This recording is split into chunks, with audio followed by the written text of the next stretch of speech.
Let me tell you something you might not want to hear. The problem is not that you are lazy.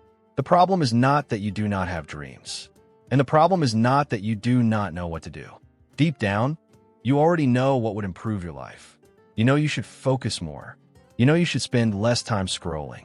You know you should work on your body, your mind, your skills, your future. But for some reason, when it is time to actually do it, you do not feel like it. You open your phone for 5 minutes, and suddenly 1 hour disappears.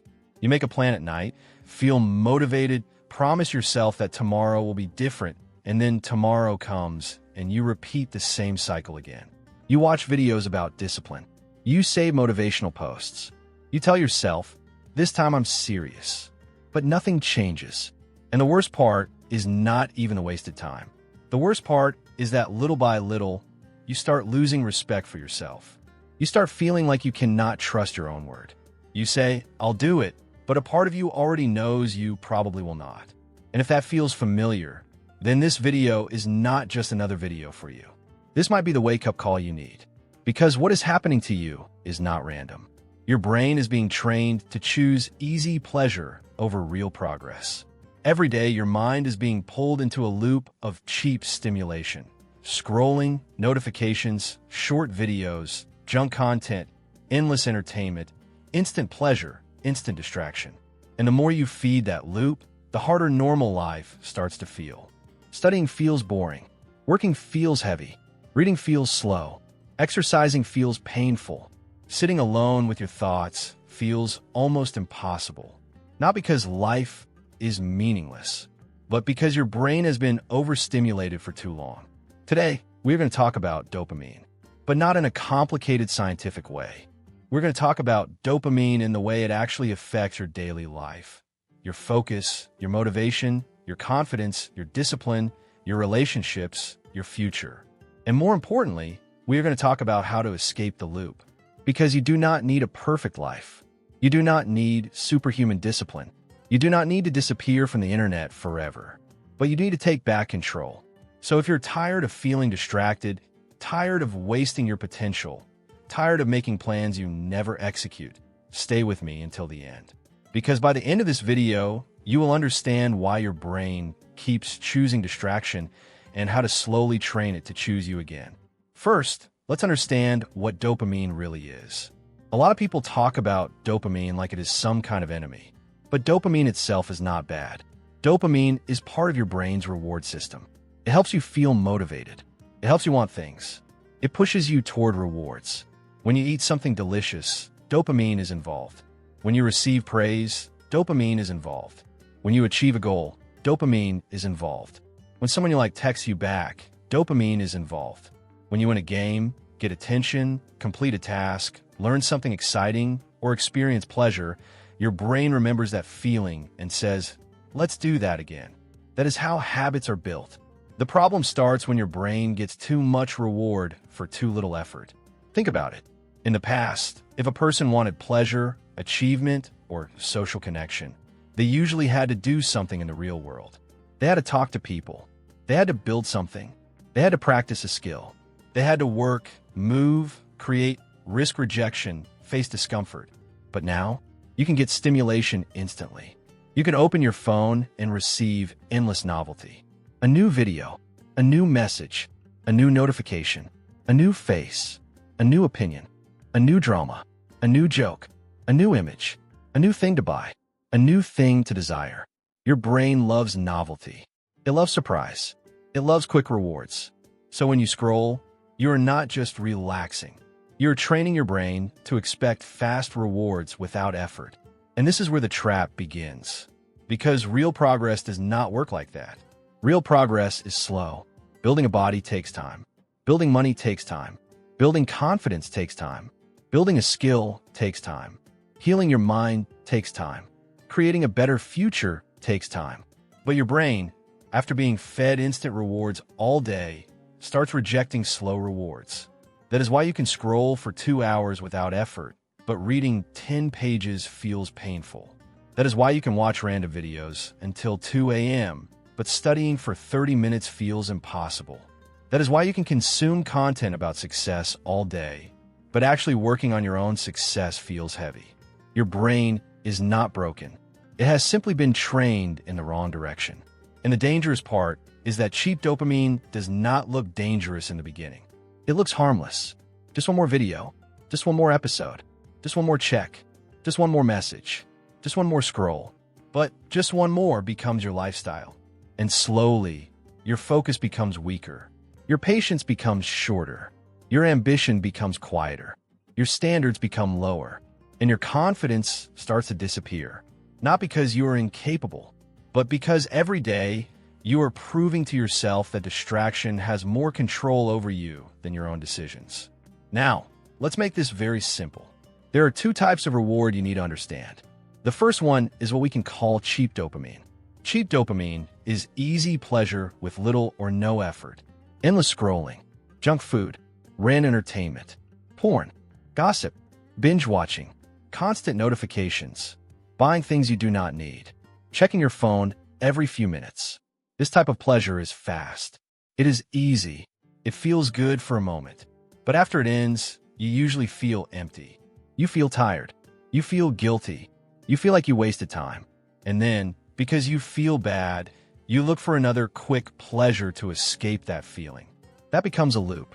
The second type is what we can call premium dopamine. Premium dopamine comes from effort. Exercise, deep work, learning a skill, finishing a difficult task, having a real conversation, cleaning your space, going outside, reading, building something, helping someone, keeping a promise to yourself. This type of reward is slower. At first, it may even feel boring. But after you do it, you feel proud. You feel stronger. You feel more in control. You feel like you are becoming someone you respect. Cheap dopamine gives you pleasure now and regret later. Premium dopamine gives you discomfort now and self-respect later. And your life changes when you stop chasing only what feels good immediately and start choosing what makes you feel proud afterward. But here is the truth. You cannot change this only by motivation. Motivation is not enough. Because when your environment is designed to distract you, your willpower will eventually lose. You need a system. So now, let's talk about the dopamine reset. And before we continue, understand this clearly.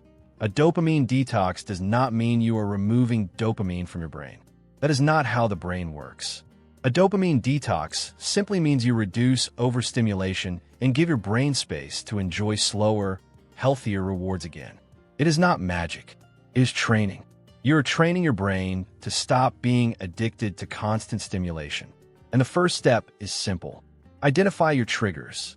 Most people want to change their life, but they never study their own behavior. They say, I waste too much time. But where exactly? They say, I'm distracted. But by what exactly? They say, I need more discipline. But what is stealing their discipline every day? You cannot defeat an enemy you refuse to identify. So take a piece of paper, open your notes app, or just be honest with yourself right now. What are your biggest sources of cheap dopamine? Is it Instagram, TikTok, YouTube Shorts, gaming, porn, junk food, online shopping, Netflix, group chats, checking your phone every time you feel uncomfortable?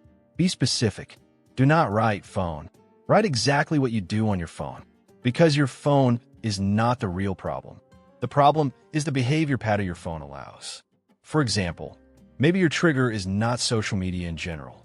Maybe your trigger is opening Instagram when you wake up. Maybe your trigger is watching short videos before sleeping. Maybe your trigger is checking messages every time you sit down to work. Maybe your trigger is eating junk food whenever you feel stressed. Maybe your trigger is opening YouTube for research and ending up watching random videos for 2 hours. Once you identify your triggers, you stop being confused. You start seeing the pattern. And when you see the pattern, you can interrupt it. The second step is to replace, not just remove. This is where many people fail. They try to stop everything at once. No phone, no suga, no entertainment, no social media, no games, no pleasure. And for one day, maybe they succeed. But then the brain panics because you removed the reward but did not replace it with anything. And when life feels empty, the old habit returns even stronger. That is why you need replacement habits. If scrolling is your escape, replace it with walking. If junk food is your comfort, replace it with a healthier snack. If your phone is your first action in the morning, replace it with drinking water, stretching, or writing your plan for the day. If you watch random content at night, replace it with reading, journaling, meditation, or preparing for sleep. If you feel lonely and use your phone to avoid that feeling, replace it with a real conversation, even a short one. The goal is not to become a robot. The goal is to teach your brain that pleasure can come from better sources. At first, healthy habits will feel boring. This is normal. When your brain is used to high-speed stimulation, normal life feels slow. But slow is not bad. Slow is where focus returns. Slow is where creativity returns. Slow is where emotional control returns. Slow is where real confidence is built. You have to become comfortable with boredom again. Because boredom is not your enemy.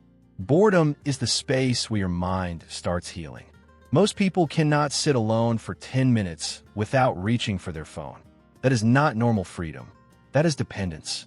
If you cannot be alone with your own mind, how can you lead your own life? The third step is to create friction. If something is too easy to access, you will eventually access it. That is why discipline is not just about saying no. Discipline is about designing your environment so that the wrong choice becomes harder and the right choice becomes easier. Remove distracting apps from your home screen. Turn off notifications that are not necessary. Use grayscale mode if colors make your phone more addictive. Keep your phone away while working. Do not sleep next to your phone. Charge in another room if you can. Set app limits. Log out of apps that waste your time. Unfollow accounts that trigger comparison, lust, anger, envy, or endless consumption. Make distraction inconvenient. This may sound small, but small friction changes behavior. If your phone is next to you, you will check it. If your snacks are in front of you, you will eat them. If your gaming console is ready, you will play. If your social media is one tap away, you will open it. But if you add even a little friction, your brain gets a moment to think. And that moment is powerful. That moment is where you can ask yourself, do I really want this? Is this helping me? Will I be proud of this later?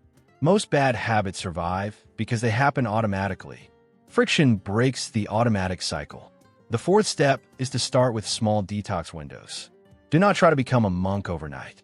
If you use your phone for 8 hours a day, do not promise yourself that tomorrow you will use it for only 30 minutes. That sounds motivational, but it is usually unrealistic. Start smaller. Choose 1 hour per day with no cheap dopamine. 1 hour. No scrolling. No random videos. No gaming. No unnecessary messages. No young stimulation.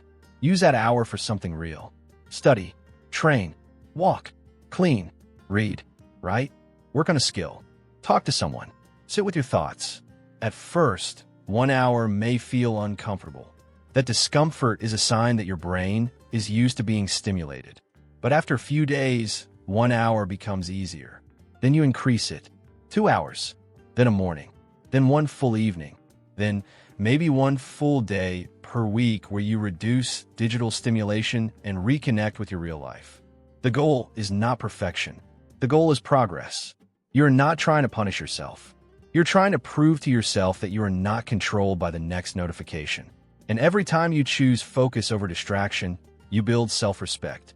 Every time you keep a small promise to yourself, your identity changes. You stop seeing yourself as someone who can't focus. You start seeing yourself as someone who is learning control. An identity is powerful because when your identity changes, your behavior starts to follow. The fifth step is to build a long-term system. A dopamine reset is not something you do once and then forget. It is a lifestyle adjustment because the world will not stop trying to distract you. Apps will not become less addictive. Algorithms will not suddenly care about your future. Companies make money when you stay hooked. So you need rules. Simple rules. For example, no phone for the first 30 minutes after waking up. No scrolling before finishing your most important task. No phone during meals. No short-form videos before bed. No notifications from apps that do not matter. 1 day per week with reduced screen time. Work first, entertainment later. These rules do not have to be extreme. They just have to be clear. Because a clear rule removes negotiation. If you wake up and ask, should I check my phone?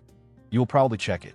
But if your rule is no phone for the first 30 minutes, there is no debate. You already decided. That is how disciplined people live. They do not make emotional decisions all day. They create systems before temptation arrives. Another useful system is the 80-20 rule. Spend most of your time on things that build your life. Your health, your work, your learning, your relationships, your goals, your responsibilities. Then leave a smaller space for entertainment. Entertainment is not evil. Rest is not evil. Pleasure is not evil. The problem is when entertainment becomes your identity and your real life becomes something you avoid. You can still watch a movie. You can still enjoy social media. You can still play games. But entertainment should be a reward, not your default state. It should be something you choose consciously, not something you fall into automatically. Now, let's talk about what will happen when you start.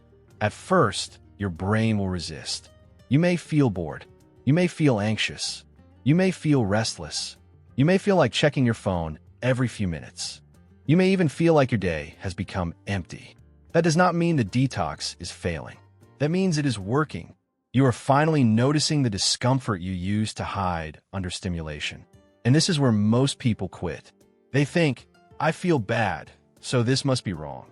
No, sometimes you feel bad because your brain is healing from overstimulation. Think about someone who eats sugar all day and then suddenly reduces it. At first, healthy food tastes boring. But after some time, their taste changes. They start enjoying simple food again. The same thing happens with your mind. After reducing cheap dopamine, small things begin to feel meaningful again. A calm morning, a real conversation, a walk outside, finishing a task, cleaning your room, learning something new, helping your family, writing your thoughts, training your body, sleeping better. You start feeling alive in normal life again. And that is the real reward. Not becoming perfect, not becoming emotionless, not deleting every app forever, but becoming present again. Because right now, many people are physically alive, but mentally absent. They're with family, but their mind is on the phone. They're at work, but their mind is chasing notifications. They're with friends, but their attention is somewhere else. They're living, but not really experiencing life. And maybe that has happened to you too. Maybe you've been so busy consuming other people's lives that you stopped building your own. Maybe you have watched thousands of people chase their dreams while your own dreams waited in silence.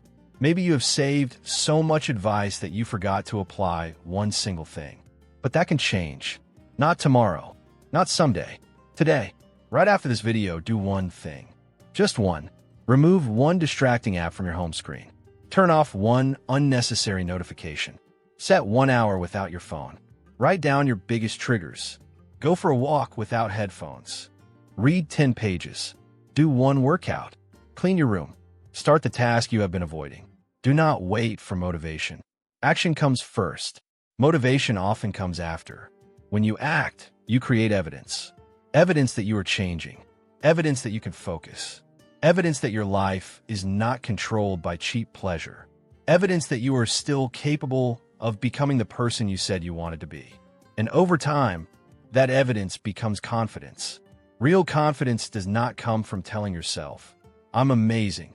Real confidence comes from keeping promises when nobody is watching. It comes from doing the boring thing, the hard thing, the necessary thing, especially when your old self wants to escape. So here's the truth. You are not losing interest in everything because life has nothing to offer. You're losing interest because your brain has been overstimulated by things that give you too much reward too quickly. But your focus can return. Your motivation can return. Your discipline can return. Your self-respect can return. Not through one dramatic decision, but through small, repeated choices. One less scroll. One more page. One less excuse. One more workout. One less hour wasted. One more promise kept. That is how you rebuild yourself. Not all at once, but day by day. And one day, you will look back and realize something powerful. The moment you started controlling your attention was the moment you started controlling your life. So if this video made you think, comment the words, I choose focus. Not for me, for yourself, as a small public promise that you are done letting cheap dopamine steal your future. And if this video helped you, leave a like so it can reach someone else who might be stuck in the same loop. Subscribe if you want more videos about psychology, discipline, behavior, and the hidden patterns that control our lives. And before you leave, remember this: your attention is your life. Whatever controls your attention controls your future. So protect it, train it, respect it, because the life you want is not built in the moments when you feel motivated. It is built in the moments when distraction is calling your name, and you choose yourself anyway. Stay curious, keep learning, and I'll see you in the next video.